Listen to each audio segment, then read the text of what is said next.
കഴിഞ്ഞ ദിവസം UDF സർക്കാരിലെ പുതിയ കൃഷിമന്ത്രി ടി സിദ്ദിഖ് ഒരു വാർത്താ സമ്മേളനം വിളിക്കുന്നു.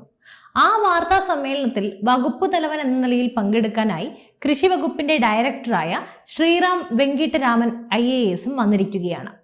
പെട്ടെന്ന് അവിടെ ഇരുന്ന മാധ്യമ പ്രവർത്തകർ ഒന്നിച്ച് ബഹളം വെക്കുന്നു, മേശപ്പുറത്തടിക്കുന്നു. മുദ്രാവാക്യം വിളിക്കാത്ത കുറവ് മാത്രമേ ഉള്ളൂ. സാധാരണ ഒരു രാഷ്ട്രീയക്കാരന്റെ ഒരു പ്രതിച്ഛായ തന്നെയാണ് അവിടുത്തെ മാപ്പറുകളിലും കാണാനായത്. ഒരു കൊലക്കേസ് പ്രതിയെ കൂടെ ഇരുത്തി വാർത്താ സമ്മേളനം നടത്താൻ ഞങ്ങൾ സമ്മതിക്കില്ല എന്നും പറഞ്ഞ് വലിയ ധാർമ്മികതയുടെ ആളുകളായി അവർ ചമയുകയാണ്. ഒടുവിൽ അവിടെ വലിയൊരു നാടകീയ രംഗം സൃഷ്ടിക്കപ്പെടുന്നു. ശ്രീറാം വെങ്കിട്ടരാമൻ ആ പത്രസമ്മേളനത്തിൽ നിന്നും സ്വയം എഴുന്നേറ്റ് പുറത്തു പോകുന്നു. മാധ്യമങ്ങൾ വലിയ ഹീറോയിസമായി ഇത് ലൈവ് കൊടുക്കുന്നുണ്ട്, ബ്രേക്കിംഗ് ന്യൂസ് അടിക്കുന്നു, ഫേസ്ബുക്കിൽ പോസ്റ്റുകൾ ഇടുന്നു, എല്ലാം തുരുതുര നടക്കുന്നുണ്ട്. അവരുടെ ഈ ധാർമ്മിക ചോരതിളക്കൽ കണ്ട് കേരളത്തിലെ ജനങ്ങൾ മുഴുവൻ എഴുന്നേറ്റ് നിന്ന് കൈയടിക്കണമെന്നാണ് അവർ വിചാരിച്ചത്. എന്നാൽ മാപ്രകളെ, ഇതിലൊരു ട്വിസ്റ്റ് ഉണ്ട്. നിങ്ങളുടെ ഈ കപട നാടകവും ഇരട്ടത്താപ്പും വൃത്തികെട്ട രാഷ്ട്രീയ കളിയും കണ്ട് കൈയടിക്കാൻ ഇവിടെ ആരും പൊട്ടന്മാരല്ല. നിങ്ങളുടെ മുഖം മൂടി ഇന്ന് പകൽ പോലെ വ്യക്തമായി. അപ്പോൾ ഞാൻ നിങ്ങൾക്ക് ആദ്യം തന്നെ ഒരു ഫോട്ടോ കാണിച്ചു തരാം. ഈ സ്ക്രീനിൽ കാണുന്ന ഈ ഫോട്ടോ ഒന്ന് നന്നായി നോക്കുക. ഇതാണ് ഞാൻ നിങ്ങളെ കാണിക്കാൻ ഉദ്ദേശിച്ച ഒന്നാമത്തെ കാര്യം.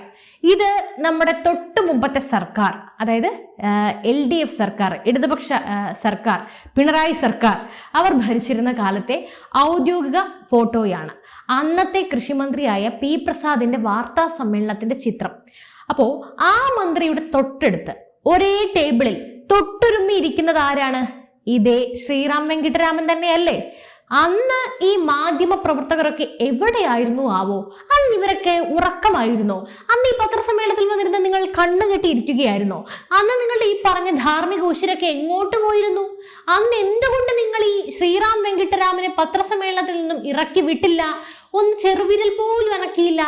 അന്നൊന്നും നിങ്ങൾക്കില്ലാത്ത എന്ത് ചോരത്തിളപ്പാണ് ഇന്ന് പുതിയ സർക്കാർ വന്നപ്പോൾ ഉണ്ടായത്?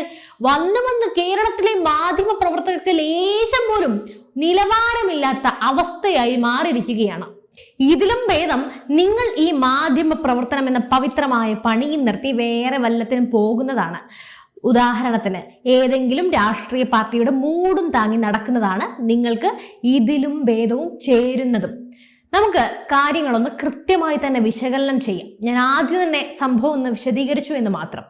ശ്രീറാം വെങ്കിട്ടരാമൻ എന്ന IAS ഉദ്യോഗസ്ഥൻ ചെയ്തത് തെറ്റാണോ ശരിയാണോ എന്നത് കോടതി തീരുമാനിക്കേണ്ട കാര്യമാണ്. അതിൽ അഭിപ്രായം പറയാനോ ഇങ്ങനെ മുദ്രാവാക്യം വിളിക്കാനോ ഇവർക്ക് ആർക്കും ഒരു ന്യായീകരണവും ഇല്ല. പത്രപ്രവർത്തകനായ KM ബഷീറിന്റെ മരണവുമായി ബന്ധപ്പെട്ട കേസിൽ കോടതിയിൽ ട്രയൽ നടക്കുകയാണ്, വിചാരണ പുരോഗമിക്കുകയാണ്. നിയമം അതിന്റെ വഴിക്ക് പോകട്ടെ, കോടതി അദ്ദേഹത്തെ ശിക്ഷിക്കുകയോ വിട്ടയക്കുകയോ ചെയ്യട്ടെ, അതിവിടെ ആരും ചോദ്യം ചെയ്യുന്നില്ല. പക്ഷേ ഇവിടെ ചോദ്യം മാധ്യമങ്ങളുടെ നിലപാടിലെ വൃത്തികേടുകളെക്കുറിച്ചും വൈരുദ്ധ്യങ്ങളെക്കുറിച്ചും അവരുടെ ഇരട്ട നീതിയെക്കുറിച്ചും അവരുടെ ഹിഡൻ അജണ്ടകളെക്കുറിച്ചും മാത്രമാണ്. നിങ്ങൾ ഒന്ന് ആലോചിച്ചു നോക്കൂ. ഇവിടെ മാധ്യമ പ്രവർത്തകർ കാട്ടിക്കൂട്ടിയ ബഹളത്തിന് പിന്നിൽ ശ്രീറാം വെങ്കിട്ടരാമൻ എന്ന വ്യക്തിയെ അവഹേളിക്കുക എന്നൊരു ലക്ഷ്യം മാത്രമാണോ ഉള്ളത്? എനിക്ക് പേഴ്സണലി ഇതൊന്നും കണ്ടിട്ട് അങ്ങനെ തോന്നുന്നില്ല. അതിനപ്പുറത്തേക്ക് വളരെ കൃത്യമായ ഒരു രാഷ്ട്രീയ ലക്ഷ്യം തന്നെ ഇതിന് പിന്നിലുണ്ട്.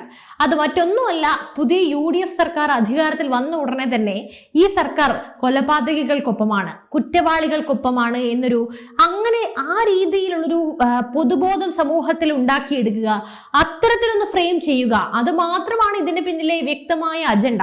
സർക്കാരിനെ തുടക്കത്തിൽ തന്നെ പ്രതിക്കൂട്ടിലാക്കാൻ വേണ്ടി മാധ്യമങ്ങൾ ബോധപൂർവം തയ്യാറാക്കിയ ഒരു തിരക്കഥയായിരുന്നു ആ പത്രസമ്മേളനത്തിലെ ബഹളം വെക്കൽ. കാരണം ഇതിനു മുമ്പ് ഇവർ ഇത്രത്തോളം ധാർമ്മികതയുള്ളവരാണെങ്കിൽ എന്തുകൊണ്ട് ഇവർ മുൻപത്തെ സർക്കാരിനോട് ഇതേ ചോദ്യം ചോദിച്ചില്ല? അപ്പോൾ അവിടെയാണ് നമ്മൾ തിരിച്ചു ചോദിക്കേണ്ടത്, അങ്ങനെയെങ്കിൽ എന്തുകൊണ്ട് നിങ്ങൾ മുൻ സർക്കാരിനോട് ഇത് മിണ്ടിയില്ല? കഴിഞ്ഞ പിണറായി സർക്കാരിന്റെ കാലത്ത് കൃഷി വകുപ്പ് കൈകാര്യം ചെയ്തിരുന്നത് നമ്മുടെ P പ്രസാദ് ആയിരുന്നു. അന്നത്തെ കാലത്ത് നടന്ന പത്രസമ്മേളനങ്ങൾ എത്രയോ തവണ ഔദ്യോഗിക പത്രസമ്മേളനത്തിൽ തുടരെ ശ്രീറാം വെങ്കിട്ടരാമൻ ഒപ്പം ഇരുന്നിട്ടുണ്ട്. കാരണം അദ്ദേഹത്തിനാണ് ബോർഡിന്റെ ചുമതല. അന്ന് ഈ കൂട്ടത്തിലെ ഒരുത്തം പോലും ഈ കാര്യങ്ങളെക്കുറിച്ച് ഒരു ചോദ്യവും ചോദിച്ചിട്ടില്ല, മിണ്ടിയിട്ടില്ല. അദ്ദേഹം അന്നും ആ വകുപ്പിന്റെ ഡയറക്ടറാണ്. ഔദ്യോഗിക പത്രസമ്മേളനത്തിൽ വകുപ്പ് മേധാവി ഇരിക്കുന്നതിൽ എന്താണ് തെറ്റ് എന്നതായിരുന്നു അന്നും ഇന്നും എനിക്ക് ചോദിക്കാനുള്ളത്. അതല്ല, നിങ്ങൾ അന്നേ ഇത്തരത്തിലുള്ള ബഹളം വെച്ചിരുന്നുവെങ്കിൽ നിങ്ങളുടെ ഭാഗത്ത് ഇച്ചിരിയെങ്കിലും ന്യായമുണ്ട് എന്ന് നമുക്ക് പറയാമായിരുന്നു. എന്നാൽ അന്നൊന്നും ഇല്ലാത്ത ഈ ധാർമ്മിക ബോധം പെട്ടെന്നൊരു സുപ്രഭാതത്തിൽ പൊട്ടിമുളച്ചത് വളരെ കോമഡി ആയിട്ടുണ്ട്. അന്ന് നിങ്ങൾ മിണ്ടിയിരുന്നെങ്കിൽ നിങ്ങളുടെ കഞ്ഞിയിൽ പാറ്റ വീഴുമെന്ന് ഭയന്ന് യജമാനന്മാരെ പേടിച്ച് ജീവിച്ച മാധ്യമങ്ങൾ ഇന്ന് പുതിയ സർക്കാർ വന്നപ്പോൾ തങ്ങൾ വലിയ വിപ്ലവകാരികളാണെന്ന് കാണിക്കാൻ വേണ്ടി ഇറങ്ങി പുറപ്പെട്ടിരിക്കുന്നു. അന്ന് പി പ്രസാദിന്റെ കൂടെ ഇരുന്നപ്പോൾ ഇല്ലാത്ത എന്ത് അയിത്തമാണ് ഇന്ന് ടി സിദ്ദിഖിന്റെ കൂടെ ഇരിക്കുമ്പോ ശ്രീറാമിന് ഉള്ളത്? അന്ന് മിണ്ടാതിരുന്ന നിങ്ങൾ ഇന്ന് ബഹളം വെക്കുന്നുണ്ടെങ്കിൽ അതിന്റെ ഒരു അർത്ഥം ഒരൊറ്റ കാര്യം മാത്രമാണ്, രാഷ്ട്രീയം മാത്രമാണ് നിങ്ങളുടെ വിഷയം. അല്ലാതെ നിങ്ങൾക്ക് ലേശം പോലും ധാർമ്മികതയോ മാധ്യമ നീതിയോ ഒന്നുമില്ല. ഈ ബഹളം വെച്ചവരുടെ കൂട്ടത്തിൽ ഏറ്റവും കൂടുതലുള്ളത് CITU യൂണിയനിലുള്ള ആൾക്കാരാണ്. അപ്പൊ തന്നെ മനസ്സിലായല്ലോ, തങ്ങൾക്ക് താല്പര്യമുള്ള രാഷ്ട്രീയ പാർട്ടി അധികാരത്തിൽ ഇരിക്കുമ്പോൾ എല്ലാ അഴിമതികൾക്കും കൊലപാതകങ്ങൾക്കും നേരെ കണ്ണടയ്ക്കും. ഭരണം മാറുമ്പോൾ പെട്ടെന്ന് ഉശിരി കാണിച്ച് വലിയ നീതിമാന്മാരാവും. കഷ്ടം തന്നെ, ലജ്ജ തോന്നുന്നു നിങ്ങളോടൊക്കെ. ഇതാണോ നിങ്ങളുടെ മാധ്യമ പ്രവർത്തനം? നിങ്ങൾ അത്രയ്ക്ക് ധാർമ്മികത ഉള്ളവരാണെങ്കിൽ, നിഷ്പക്ഷന്മാരാണെങ്കിൽ, ഞാൻ ഈ പറയാൻ പോകുന്ന കാര്യത്തിൽ നിങ്ങൾ എന്തെങ്കിലും ഒരു നിലപാട് അറിയിക്കണം പ്ലീസ്. എന്തായാലും രണ്ടാമത്തെ കാര്യത്തിലേക്ക് ഞാൻ വരാം. BHPയുടെ സംസ്ഥാന ഭാരവാഹിയായ അനിൽ വിളയിൽ കഴിഞ്ഞ കുറച്ച് ദിവസങ്ങളായി അദ്ദേഹത്തിന്റെ സോഷ്യൽ മീഡിയയിൽ നിരന്തരം ഇട്ടുകൊണ്ടിരിക്കുന്ന ചില അതിനിർണായകമായ കുറിപ്പുകളുണ്ട്. ഇതാ ഞാൻ ഈ താഴെ കാണിച്ചിരിക്കുന്ന ഈ സ്ക്രീൻഷോട്ടുകളൊക്കെ ഒന്ന് നോക്കുക. അപ്പോൾ ഈ പോസ്റ്റുകളിൽ വളരെ കൃത്യമായ തെളിവുകളോടെ രേഖകൾ സഹിതം കേരള ഭരണസിരാ കേന്ദ്രങ്ങളെ നടുക്കുന്ന ഒരു വമ്പൻ തട്ടിപ്പിനെ കുറിച്ച് അദ്ദേഹം പറയുന്നുണ്ട്. ആരാണ് ഈ പറയുന്ന ആസിഫ് K യൂസഫ്? ഇനി ആ ചോദ്യത്തിലേക്കാണ് നമ്മൾ കടക്കുന്നത്.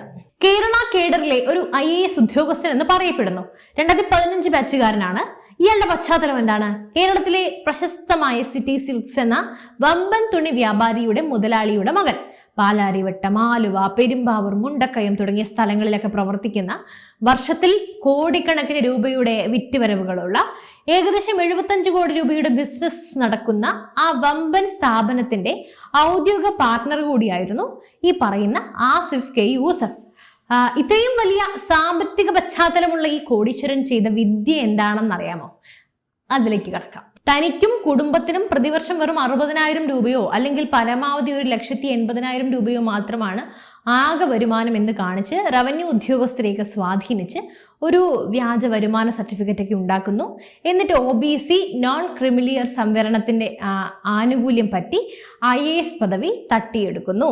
ചുരുക്കി പറഞ്ഞാൽ മെറിറ്റിലൊന്നും വരാതെ അർഹതപ്പെട്ട ദരിദ്ര പശ്ചാത്തലത്തിൽ നിന്നും വരുന്ന ഒരു പാവപ്പെട്ട OBC ഉദ്യോഗാർത്ഥിയുടെ അവസരം തട്ടിയെടുത്ത് വലിയൊരു ജീവിതവും സ്വപ്നവുമാണ് ഈ കോടീശ്വരൻ തന്റെ വ്യാജ സർട്ടിഫിക്കറ്റിലൂടെ ചവിട്ടി മെതിച്ചത്. ചുരുക്കി പറഞ്ഞാൽ വ്യാജ IASകാരൻ തന്നെ. ഇതുമായി ബന്ധപ്പെട്ട് പരാതി ഉയർന്നപ്പോൾ കേരളത്തിലെ 2 ചീഫ് സെക്രട്ടറിമാർ വിശദമായ അന്വേഷണമൊക്കെ നടത്തി. ഇയാൾ ഹാജരാക്കിയ വരുമാന സർട്ടിഫിക്കറ്റ് പൂർണ്ണമായും കൃത്രിമമാണെന്ന് കണ്ടെത്തുകയും അത് റദ്ദാക്കുകയും ചെയ്തു. കള്ള സർട്ടിഫിക്കറ്റ് നൽകിയ റവന്യൂ ഉദ്യോഗസ്ഥർക്കെതിരെ ഡിപ്പാർട്ട്മെന്റിൽ നടപടികൾ ആരംഭിച്ചു. ഈ വ്യാജ IASകാരനെ സർവീസിൽ നിന്നും പിരിച്ചുവിടാൻ കേന്ദ്ര സംസ്ഥാന സർക്കാരുകൾ തീരുമാനിച്ചതുമാണ്. എന്നാൽ ഇയാൾ ഇതിനെതിരെ കേരള ഹൈക്കോടതിയെ സമീപിച്ചു. ആ കേസിൽ കോടതിയിൽ സംസ്ഥാന സർക്കാർ സമർപ്പിച്ച സത്യവാങ്മൂലത്തിൽ വളരെ വ്യക്തമായി എഴുതി വെച്ചിട്ടുണ്ട്, ആസിഫ് K യൂസഫ് എന്ന ഉദ്യോഗസ്ഥൻ ഫ്രോഡ് കാണിച്ചിട്ടുണ്ട്. ഇയാൾ IAS പദവിയിൽ തുടരാൻ അർഹനല്ല എന്ന് വെണ്ടക്കാ വലുപ്പത്തിൽ തന്നെ എഴുതി വെച്ചതാണ്. സർക്കാർ തന്നെ ഇയാൾ കള്ളനാണെന്ന് കോടതിയിൽ എഴുതി നൽകി. 2024 സർക്കാർ തന്നെ നൽകിയ വിവരാവകാശ രേഖകളിൽ ഈ വിവരങ്ങളെല്ലാം വ്യക്തമായി തന്നെ കിടപ്പുണ്ട്. എന്നിട്ടും എന്താണ് സംഭവിച്ചത്? ഒരു വില്ലേജ് ഓഫീസിലെ പ്യൂൺ 100 രൂപ കൈക്കൂലി വാങ്ങിയാൽ അവനെ സർവീസിൽ നിന്നും പിരിച്ചുവിടാൻ കാണിക്കുന്ന താല്പര്യം ഈ വ്യാജ IASകാരന്റെ കാര്യത്തിൽ നമ്മുടെ സർക്കാർ കാണിച്ചോ? ഒറ്റ വാക്കിൽ ഉത്തരം പറയാം, ഇല്ല. കേസ് കോടതിയിൽ 1 അല്ല 2 അല്ല 39 തവണയാണ് മാറ്റിവെക്കപ്പെട്ടത്. ഇയാളെ പിരിച്ചുവിടാൻ സർക്കാർ ഇതുവരെ തയ്യാറായിട്ടില്ല. ഇയാൾ സർക്കാർ ശമ്പളവും പറ്റി IAS പദവിയിൽ തുടരുകയാണ്. ഇനി ഒന്ന് നോക്കൂ, ഇവിടെയാണ് ഏറ്റവും പുതിയ തമാശയും മാധ്യമങ്ങളുടെ യഥാർത്ഥ മുഖവും ഒളിഞ്ഞിരിക്കുന്നത്. പുതിയ UDF സർക്കാർ അധികാരത്തിൽ വന്നപ്പോൾ മന്ത്രിസഭയുടെ ആദ്യത്തെ ചില പ്രധാന തീരുമാനങ്ങളിലൊന്ന് എന്തായിരുന്നു എന്നറിയാമോ? മുസ്ലിം ലീഗിന്റെ കൈവശമുള്ള അതിപ്രധാനമായ പൊതുവിദ്യാഭ്യാസ വകുപ്പിന്റെ ഡയറക്ടറായി നിയമിക്കുന്നത് ഇതേ വ്യാജ IAS ആരോപണം നേരിടുന്ന ആസിഫ് K യൂസഫിനെയാണ്. കഴിഞ്ഞ ദിവസം ഇത് സംബന്ധിച്ച് ഔദ്യോഗിക ഉത്തരവും പുറത്തിറക്കിയിട്ടുണ്ട്. ഓർക്കണം, ഇത്രയും വിവാദപരമായി സർക്കാർ തന്നെ എഴുതി നൽകിയിട്ടും കേരളത്തിലെ ലക്ഷക്കണക്കിന് സ്കൂൾ കുട്ടികളുടെ അധ്യാപകരുടെ ഭാവി തീരുമാനിക്കേണ്ട ഏറ്റവും കൂടുതൽ നിയമപരമായ അപ്പീലുകളും പരാതികളും കേൾക്കേണ്ട ഒരു പ്രധാന കസേരയിലാണ് കള്ള സർട്ടിഫിക്കറ്റും കാണിച്ച് ജോലി നേടിയ ഒരാളെ വെറും വ്യാജനെ ഇരുത്തിയിരിക്കുന്നത്. ഇതിനെയാണ് അനിൽ വിളയിൽ തന്റെ പോസ്റ്റിൽ 24 ക്യാരറ്റ് കള്ളനെ കാവലേൽപ്പിച്ചു എന്ന് വിശേഷിപ്പിച്ചത്. ഇനി നമ്മുടെ മാപ്രകളോട്, വലിയ ധാർമ്മിക സിംഹങ്ങളോട് ഒരു ചോദ്യം. ശ്രീറാം വെങ്കിട്ടരാമനെ വാർത്താ സമ്മേളനത്തിൽ കണ്ടപ്പോൾ കുരച്ചു ചാടിയ, മേശപ്പുറത്തടിച്ച നിങ്ങളുടെ ആ ആർജവവും ഉത്സാഹവും ഒക്കെ എന്തുകൊണ്ട് ഈ ആസിഫ് കെ യൂസഫിന്റെ കാര്യത്തിൽ കണ്ടില്ല? എവിടെ പോയി നിങ്ങളുടെ നട്ടല്? ആർക്ക് മുന്നിലാണ് നിങ്ങൾ പണയം വെച്ചിരിക്കുന്നത്?